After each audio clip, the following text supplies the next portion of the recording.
Real life గురించి మాట్లాడుకున్న తర్వాత రియల్ లైఫ్లో హీరోయిన్లు కావచ్చు, కో స్టార్స్ కావచ్చు, వీళ్ళందరూ చూసిన తర్వాత ఒక జెలస్ ఫ్యాక్టర్ అనేది కూడా మనం మాట్లాడుకున్న తర్వాత హీరోయిన్స్తో ఎలా ఉండేది మీకు? బయటకు వెళ్ళినప్పుడు, ఏదైనా ఫంక్షన్స్కి వెళ్ళినప్పుడు, లేకుంటే ఫ్యామిలీ ఫంక్షన్స్ కాదు, ఫిల్మ్ ఫంక్షన్స్కి వెళ్ళినప్పుడు, అవార్డ్స్ సెరమనీస్ అనేవి ఉంటాయి.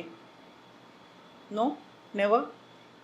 నన్ను ఇదివరకు ఒక్క అవార్డ్ ఫంక్షన్లో కూడా పిలవలేదు ఎవరు. ఎందుకన్నా? అది రీజన్ తెలియదు, ఏం చెప్పలేదు, మీరు అడగలేదు, ఎక్స్పెక్ట్ ఎవరిని అడగాలని తెలియదు కదా. వై ఎప్పుడు కాదు 25 yearsగా ఒక్క అవార్డ్ ఫంక్షన్కి నన్ను పిలవాల.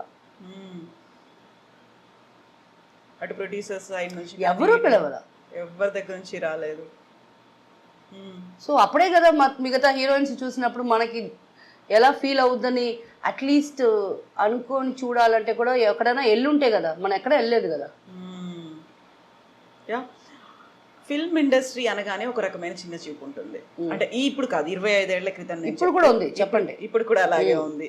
You don't see any change? I don't see any change. అది అప్పటి నుంచి ఇది it's ocean.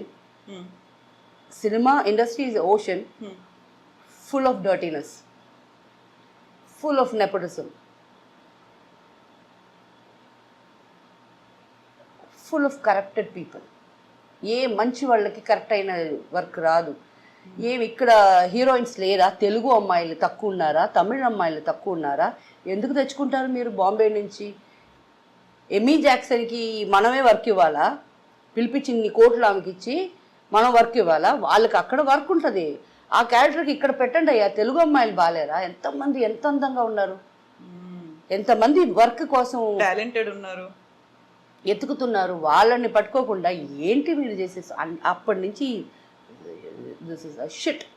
I don't care. ఇప్పుడు నేను ఇలాగంతా మాట్లాడేదానికి నేను రేపు మీరు నాకు వర్క్ ఇరు, ఈ మొహం మీరు ఇచ్చిన వల్ల నేను రాలా. నాకు ఆల్రెడీ ఉండేది ఉంటుంది, వచ్చేది నాకే వస్తుంది. సో నాకు ఎవరి మీద భయం లేదు. పెట్టుకోండి, పిలిపించండి తెలుగు అమ్మాయిల్ని. ఎంతోమంది నెల్లూరులో ఉంటారు, ఎతకండి. విజయవాడలో ఉన్నారు, ఎతకండి. ఆర్టిస్టులు మేము రావాలి అని మీకు ఫోటోలు పెడతారు, వాళ్ళని పట్టుకోండి. లేదు బాంబే నుంచి తెచ్చుకోవటం నాన్సెన్స్. అయితే మీరు చేసినటువంటి మూవీస్ కావచ్చు, ఆ టైంలో మీకు ఉన్నటువంటి ఒక ఇమేజ్ కావచ్చు, ఆ నేపథ్యంలో ఇంట్లో ఫ్యామిలీ మెంబర్స్ ఏమో పర్లేదు కంటిన్యూ చేయమని చెప్పారు because you are getting money అనేది. మీ చుట్టుపక్కల ఉన్న వాళ్ళు లేకుంటే మిగతా వాళ్ళు ఎలా చూసేవాళ్ళు మిమ్మల్ని ఆ టైంలో? నాకు ఎప్పుడు ఎవరి గురించి కూడా ఆలోచించలేదు, లెక్కలేదు. మీరెవరు నన్ను ఏ చూపు చూసేదానికి కాదు.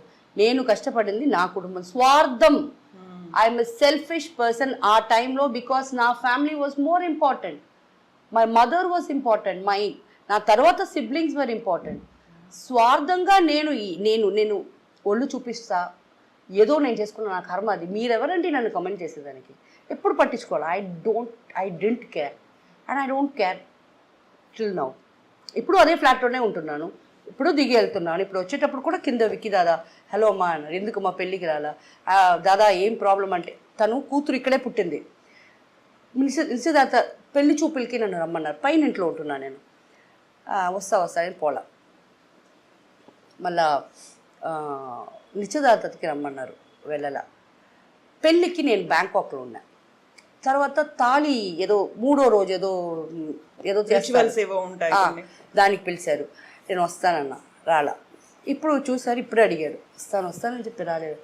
ఆడి మాసం వచ్చేసింది కదా, ఇప్పుడు మీ అమ్మాయిని తీసుకొస్తారు కదా, ఇప్పుడు తనకి ఏం కావాలో వచ్చి చేస్తా. మీకు అర్థం కాదు, అమ్మాయికి ఏం కావాలో అది నేను చేస్తా. ఎందుకంటే తను పుట్టి వచ్చినప్పుడు నేను ఆరతి తీశాను అనమాట.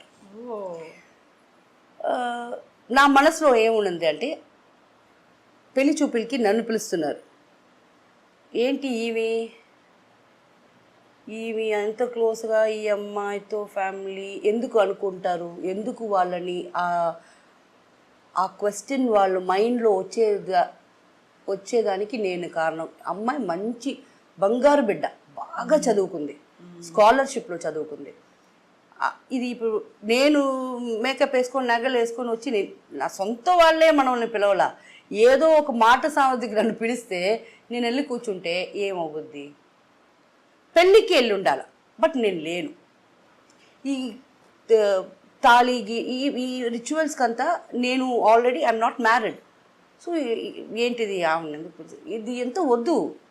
ఇప్పుడు అమ్మాయి వస్తుంది 2 రోజుల్లో వస్తుంది, అమ్మ నీకు ఇంట్లో ఫ్రిడ్జ్ ఉందా, టీవీ ఉందా, ఏమేమి కావాలా చెప్పు, లెస్ట్ 1 నిమిషంలో రప్పించి ఇదే నీ పెళ్లి ప్రజెంట్ అయిపోలా. ఈ పెళ్ళిళ్ళకి వెళ్ళి వాళ్ళకి డౌట్లు వచ్చి వీళ్ళు ఇంత క్లోజ్గా ఉన్నారని చెప్పి అది నాకు కరెక్ట్ పడల. మీరు ఇప్పుడు ఒక మాట అన్నారు, మోస్ట్ సెల్ఫిష్ పర్సన్ అనేది.